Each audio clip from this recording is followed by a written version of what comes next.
Hello everyone, welcome back. 4 things that you should decide before you plan to design your dream home. ഈ 4 കാര്യങ്ങൾ നമ്മൾ ശ്രദ്ധിക്കുകയാണെങ്കിൽ നമുക്ക് വീടിന്റെ കോസ്റ്റ് ഓഫ് കൺസ്ട്രക്ഷൻ കുറയ്ക്കാൻ പറ്റും. ഞാൻ ഈ പറയുന്ന ഒരു 50 lakh റേഞ്ചിൽ വീട് പണിയുന്ന ഉള്ളവർക്ക് വേണ്ടിയിട്ടുള്ളതാണ്. Above 50 lakh you don't have to worry, എങ്ങനെ വേണമെങ്കിലും നമുക്ക് വീട് പണിയാം. അതല്ല 50 lakh അല്ല അതിന്റെ താഴോട്ട് ബഡ്ജറ്റ് ഉള്ളവർക്ക് വേണ്ടി ശ്രദ്ധിക്കേണ്ട 4 കാര്യങ്ങൾ. ദ വെരി ഫസ്റ്റ് തിങ്, നമുക്ക് ഡബിൾ സ്റ്റോറീഡ് പണിയണോ അതോ സിംഗിൾ സ്റ്റോറീഡ് മതിയോ? നമുക്ക് എല്ലാവർക്കും അറിയാം ഡബിൾ സ്റ്റോറീഡ് ആണെങ്കിൽ കോസ്റ്റ് കൂടും, സിംഗിൾ സ്റ്റോറീഡ് ആണെങ്കിൽ നമുക്ക് കോസ്റ്റ് കുറയ്ക്കാൻ പറ്റും.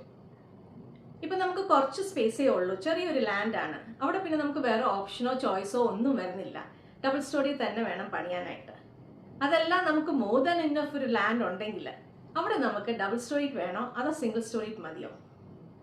നമ്മുടെ ഇപ്പോൾ പിള്ളേരെല്ലാം സ്കൂൾ ഗോയിങ് ഏജ് ആണെങ്കിൽ നമുക്കൊരു ഭയങ്കര ഡ്രീം ഉണ്ട്, ഒരു ഡബിൾ സ്റ്റോറീഡ് വീട് വേണം എന്നാണെങ്കിൽ go for double storeyed. Because നമ്മൾ മെനി ഇയേഴ്സിന് വേണ്ടിയിട്ട് നമ്മൾ ആ അപ്സ്റ്റേഴ്സ് എല്ലാം നമുക്ക് യൂസ് ചെയ്യാൻ പറ്റും, ബിക്കോസ് നമ്മുടെ പിള്ളേരെല്ലാം ചെറുതായിരിക്കുന്നുണ്ട്.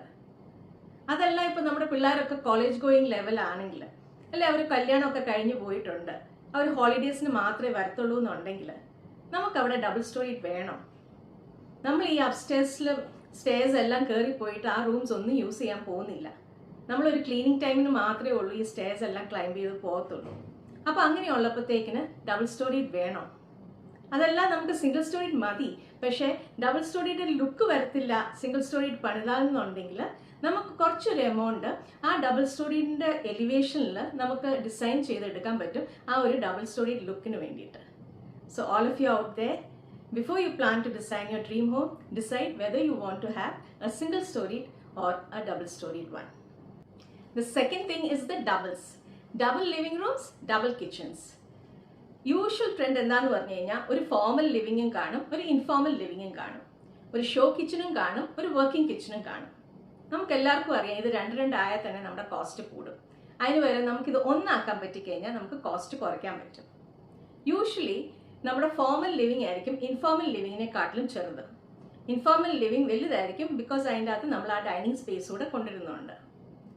പക്ഷേ ഈ രണ്ട് സ്ഥലത്തും നമ്മൾക്ക് ഒരു 6 പേർക്ക് ഇരിക്കാനായിട്ടുള്ളൊരു സോഫ സീറ്റിംഗ് നമുക്ക് അറേഞ്ച് ചെയ്യാൻ പറ്റത്തില്ല, ബിക്കോസ് അത്രയുള്ള സ്പേസേ കാണത്തുള്ളൂ. അപ്പം യൂഷ്വലി നമ്മുടെ ഇൻഫോർമൽ ലിവിങ്ങിലായിരിക്കും ടി വി വെക്കുന്നത്. അപ്പം കൂടിപ്പോയി കഴിഞ്ഞാൽ ഒരു 4 പേർക്ക് മാത്രമേ ഉള്ളൂ സോഫയിൽ ഇരുന്ന് ടി വി കാണാനായിട്ടുള്ള ഒരു കംഫർട്ട് കിട്ടത്തുള്ളൂ. ബാക്കിയുള്ളവർക്ക് ഡൈനിങ്ങിൻ്റെ ചെയർസിലെ കംഫർട്ടിൽ വേണം ഇരുന്ന് ടി വി കാണാനായിട്ട്. അപ്പോൾ അതിന് പകരം ഇപ്പം നമ്മുടെ വീട്ടിൽ അത്രയ്ക്കും ഫ്രീക്വൻറ്റ് ഗസ്റ്റ് ഒന്നും വരത്തില്ല എന്നുണ്ടെങ്കിൽ, അല്ലെങ്കിൽ ഗസ്റ്റ് വന്നു കഴിഞ്ഞ് കഴിഞ്ഞാൽ നമുക്ക് ടി വി സ്വിച്ച് ഓഫ് ചെയ്യാനായിട്ട് ബുദ്ധിമുട്ടില്ല എന്നുണ്ടെങ്കിൽ നമുക്ക് ഒരു ലിവിങ് റൂമായിട്ട് പ്ലാൻ ചെയ്യാം, ഒരു 6 പേർക്ക് കംഫർട്ടബിൾ ആയിട്ട് ഇരിക്കാനായിട്ടുള്ളൊരു സീറ്റിംഗ് നമുക്ക് അറേഞ്ച് ചെയ്യാനായിട്ട് പറ്റും. പിന്നെ ഒരു ഡൈനിങ് സ്പേസ് കൂടെ കൊടുക്കാൻ പറ്റും. ഇതുപോലെ തന്നെയാണ് നമ്മുടെ കിച്ചണിലും. ഒരു ഷോ കിച്ചൺ കാണും, അതിൽ ഒരു കുക്കിങ്ങോ ഒന്നും ചെയ്യത്തില്ല, ഒരു കോഫിയോ ടീയോ അല്ലെ വെള്ളം തിളപ്പിക്കലോ മാത്രമേ ചെയ്യത്തുള്ളൂ. ആ കിച്ചൺ ഡേർട്ടി ആകാതെ ഒരു നല്ല ബ്യൂട്ടിഫുൾ കിച്ചണായിട്ട് ഇങ്ങനെ ഷോ ആയിട്ട് വെക്കാനായിട്ട്.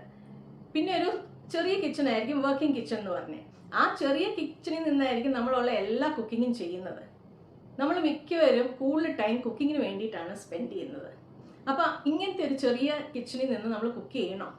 ഇത്രയും വലിയൊരു ബ്യൂട്ടിഫുൾ ലക്ഷറിയസ് കിച്ചൺ നമുക്കിവിടെ ഉള്ളപ്പോഴത്തേക്കിന് നമ്മൾ ആക്ച്വലി നമ്മുടെ കുക്കിങ്ങിൻ്റെ എല്ലാ കാര്യങ്ങളും കട്ടിങ്ങും ചോപ്പിങ്ങും വാഷിങ്ങും ഇതൊക്കെ വർക്ക് ഏരിയ ചെയ്തിട്ട് ഈ ഒരു വലിയ കിച്ചണിൽ തന്നെ നിന്ന് നമുക്ക് കുക്ക് ചെയ്യാൻ പറ്റും. അതിൻ്റെ ക്ലീനിങ് ഒക്കെ നമ്മൾ നോർമൽ ചെയ്യുന്ന പോലെ ക്ലീനിങ് ചെയ്ത് വെച്ച് കഴിഞ്ഞാൽ നമ്മുടെ കിച്ചൺ നമുക്ക് ബ്യൂട്ടിഫുൾ ആയിട്ട് കൊണ്ടുപോകാനായിട്ടും പറ്റും. യു നെവർ നോ, ഇങ്ങനത്തെ ഒരു കിച്ചണിൽ നിന്ന് നമ്മൾ കുക്ക് ചെയ്യുമ്പോഴത്തേക്കിന് ചിലപ്പം കൂടുതൽ റെസിപ്പീസ് ട്രൈ ഔട്ട് ചെയ്തെന്നിരിക്കും, കൂടുതൽ ഫുഡും ഉണ്ടാക്കിയെന്നിരിക്കും. So all of you just think over whether you really want double living rooms, double kitchens, or you can go in for just one. The third thing is the bathrooms. Usual trend എന്താന്ന് പറഞ്ഞു കഴിഞ്ഞാൽ ഒരു 3 bedroom house ആണെങ്കിൽ അവിടെ 3 ബാത്റൂമും കാണും, പിന്നെ ഒരു കോമൺ ബാത്റൂമും കാണും. നമുക്ക് എല്ലാവർക്കും അറിയാം ബാത്റൂമിന്റെ ഫിറ്റിംഗ്സ് നല്ല കോസ്റ്റ്ലി ആണ്. അപ്പം നമുക്ക് ഒരു ബാത്റൂമേലും കുറയ്ക്കാൻ പറ്റിക്കഴിഞ്ഞാൽ നമുക്ക് കോസ്റ്റ് അതുപോലെ കുറയ്ക്കാൻ പറ്റും.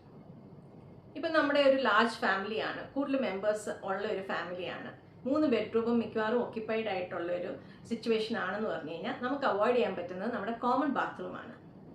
കോമൺ ബാത്റൂം യൂഷ്വലി ഗസ്റ്റ് എല്ലാം വന്നു കഴിഞ്ഞാൽ നമുക്ക് യൂസ് ചെയ്യാൻ വേണ്ടി കൊടുക്കുന്ന ഒരെണ്ണമാണ്. അപ്പം അങ്ങനെയുള്ളപ്പോഴത്തേക്കിന് ഗസ്റ്റ് വന്നു കഴിഞ്ഞാൽ നമ്മുടെ ബെഡ്റൂമിലെ ബാത്റൂം യൂസ് ചെയ്യുന്നതിൽ കുഴപ്പമില്ല എന്നുണ്ടെങ്കിൽ നമുക്ക് ആ കോമൺ ബാത്റൂം അവോയ്ഡ് ചെയ്യാൻ പറ്റും.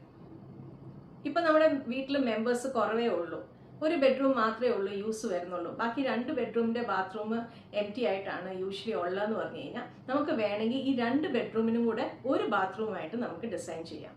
നമ്മളത് പ്ലാൻ വരയ്ക്കുമ്പോൾ തന്നെ ഒരു ബാത്റൂം കൊടുത്തിട്ട് 2 ബെഡ്റൂമിൽ നിന്നും ഒരു ഡോറ് ആക്സസ് നമ്മുടെ ബാത്റൂമിലോട്ട് കൊടുത്തു കഴിഞ്ഞാൽ നമുക്ക് 2 ബെഡ്റൂമിനും കൂടെ ഒരു നല്ല ബാത്റൂമായിട്ട് ചെയ്തെടുക്കാൻ പറ്റും.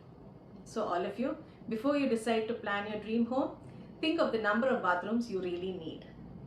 The fourth and the last thing is regarding the balcony, the patio, the courtyard and the sit out. നമുക്ക് എല്ലാവർക്കും നമ്മുടെ ഹൗസ് വാമിൻ്റെ അന്ന് നമ്മുടെ അടുത്ത് എല്ലാവരും വന്നിട്ട് വാവ് നല്ല വീടാന്ന് പറയാനായിട്ട് നമുക്ക് താല്പര്യമുണ്ടല്ലേ. അപ്പം നമുക്കൊരു പാറ്റിയോയോ ഒരു കോർട്ട്യാർഡോ ഒരു ബാൽക്കണിയോ ഒക്കെ ഉണ്ടെങ്കിൽ നമുക്ക് നല്ല പ്ലാന്റ്സ് ഒക്കെ കൊടുത്ത് അത് ഡെക്കറേറ്റ് ചെയ്ത് ഒരു കോഫി ടേബിളും 2 ചെയറും ഒക്കെ കൊടുത്തു കഴിഞ്ഞാൽ നമുക്കൊരു നല്ല ആംബിയൻസ് അവിടെ ക്രിയേറ്റ് ചെയ്യാൻ പറ്റും. അപ്പോൾ എല്ലാവരും വന്ന് നമ്മുടെ അടുത്ത് പറയും വാവ് നല്ല ബ്യൂട്ടിഫുൾ ആയിട്ടിരിക്കുന്നു എന്ന്. പക്ഷേ ഞാൻ കണ്ടിരിക്കുന്നത് എന്താണെന്ന് പറഞ്ഞു കഴിഞ്ഞാൽ ഈ ഒരു പ്ലേസ് കുറച്ച് ഫ്യൂ മന്ത്സ് കഴിയുമ്പോഴത്തേക്കിന് ഇത് ഒരു ഡംപിങ് പ്ലേസ് ആയിട്ടായിരിക്കും മാറിയിരിക്കുന്നത്.